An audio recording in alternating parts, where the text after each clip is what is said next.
كنا وما زلنا وراح نبقاو معكم على امواج 94.7 فام كيما وعدناكم برومينا لكم جروب ايام ديريكت الجيل فام.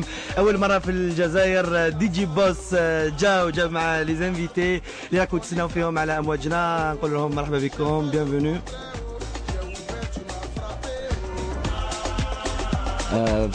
Bonsoir, le groupe IAM, bienvenue en Algérie, bienvenue sur Gil FM.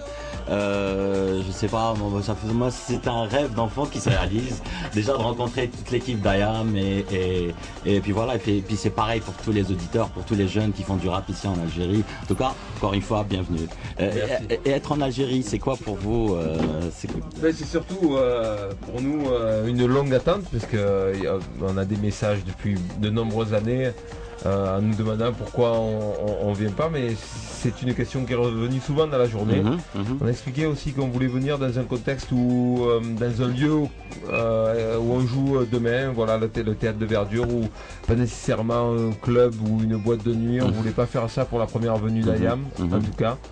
Et on voulait que ce soit une fête populaire. Ouais. Et on est très content d'être là. On a eu un super accueil. On voulait vraiment, on en parlait entre nous. On voulait vraiment remercier toutes les Algériennes et Algériens de nous avoir accueillis comme ça. Est-ce que vous avez une idée un peu sur le public algérien, sur les fans surtout? Est-ce que vous avez une idée?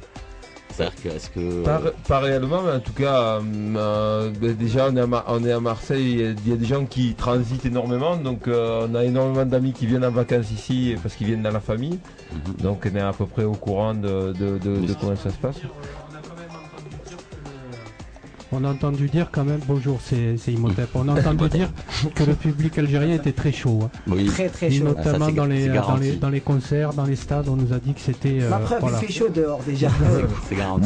Mais en même temps, il y a un challenge aussi, c'est ça qui est aussi un petit peu stimulant aussi, c'est que voilà, on vient en terre inconnue, musicalement parlant. Et il y a un public, même si une partie, on le sait, puisque comme on a beaucoup de gens qui transitent, on le sait, une partie est acquise, mais l'autre reste à acquérir. Donc c'est ça qui est intéressant aussi. Ok, c'est vrai que bon, vous avez une carrière de plus de 25 ans quand même, et j'aimerais savoir le secret de votre longévité, parce que c'est pas évident ça. On a connu plein de groupes de rap qui se sont déchiquetés à droite à gauche. Le secret, non, je crois que le seul vrai secret, c'est que c'est la passion pour cette musique et l'amour qu'on porte à cette musique. C'est la passion qui nous anime depuis le début. Et comme on le dit souvent, le meilleur album d'IAM, c'est le prochain. Oui. C'est le prochain, ce qui n'est pas encore sorti. Voilà. On maintient le cap, on garde ce qui a fait et ce qui fait l'histoire du groupe et les valeurs du groupe.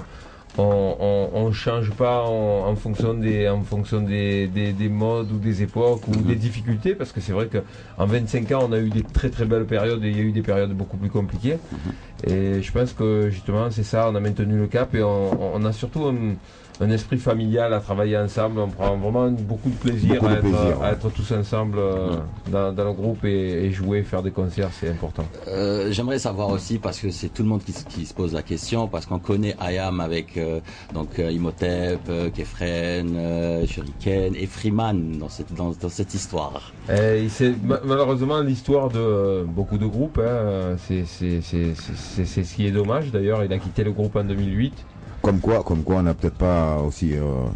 Comme quoi nous aussi on a eu à un moment donné nos problèmes de famille, comme tu en parlais, beaucoup de groupes, nous aussi on a eu le nôtre aussi, on n'y a pas échappé, hein, somme toute. Mais voilà, je pense que IAM ça n'a jamais été une obligation. Et donc à partir du moment où l'un de nous, qui que ce soit, aimait l'envie d'aller explorer des territoires en solo ailleurs, on n'a aucune raison de le retenir. Enfin si, de tenter oui, mais après une fois que la décision est prise. D'accord. Et donc moi, parlons du dernier album qui va de sortir. Alors, est-ce qu'il paraît, il est disque d'or 2 mois après? Est-ce que vous confirmez ça, 15 jours après, ouais, il a été disque d'or 15 jours après. Ce qui veut dire beaucoup de choses et pas grand chose aussi non plus. Bizarrement, on n'est pas nécessairement tout le temps sur les chiffres à demander les chiffres de vente. Par contre, c'est vrai qu'en France et tout comme dans les autres pays, en Angleterre, aux États-Unis, ces chiffres de vente-là nous permettent de légitimer certaines choses qui sont faites artistiquement derrière. D'accord. Donc c'est sûr que pour nous c'est bien. Ça veut dire on peut faire des clips, on peut faire des tas de choses. D'ailleurs sur cet album-là, on a déjà sorti pas mal de clips, pas mal d'images. Je pense. Marvel, Benkei Minamoto, Les Raisons de la Colère, Spatial Spirit, 4 clips Peine profonde. et Peine Plus Profonde. quelques teasers. ouais. Notre-Dame Veille. D'accord. Qu'on peut voir sur YouTube, quand tu Oui. rappelles. Oui, oui. Voilà. D'accord, très bien. En tout cas, j'espère que vous allez mettre le feu demain encore sur vous. On est venu pour ça. On est venu que pour ça. Je suis venu chercher mon collecteur d'arts martiens en version pirate.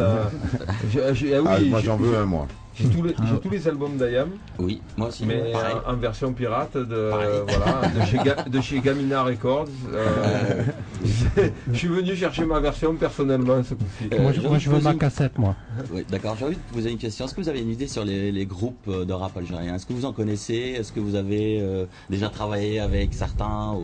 Eh ben, à l'époque, c'était il y a pas loin de, non pas une vingtaine d'années, une bonne quinzaine d'années, on avait organisé un festival hip-hop à Marseille. On avait invité Hama et Intik. C'était l'époque il y avait aussi MBS. Depuis, on suit un petit peu ce qui se passe en Algérie. On a beaucoup entendu parler de Lotfi Double Canon. Et on sait que le mouvement rap ici à Alger, en Algérie, est très vivant, très vivace et très créatif. Et moi j'arrive dans le rap. Hein. Oui. Mais on le voit pas. Il arrive, mais on le voit pas. Moi c'est le groupe You Are. Tu sais qu'on a failli appeler faire une cassette parodique de nos albums et l'appeler You Are. Il y avait une série parodier le premier album. Ouais. Mais pour vous dire que j'ai beaucoup d'idées, genre je peux. Voilà. Il y a de l'espoir. En tout cas, merci. En tout cas, vous restez avec nous. Ayam. En tout cas, je vais vous laisser tout à l'heure avec Brahim Erben. Je ne sais pas si vous avez déjà entendu parler. C'est un fan des premières heures d'Ayam. Voilà. Depuis les tam-tams de l'Afrique. D'accord. Et voilà, ça Et remonte vous à allez loin. passer la nuit ici aussi. Vous restez ici. En tout cas, merci d'être. Merci de l'invitation. Merci beaucoup, Il y a pas merci de beaucoup. souci. D'accord.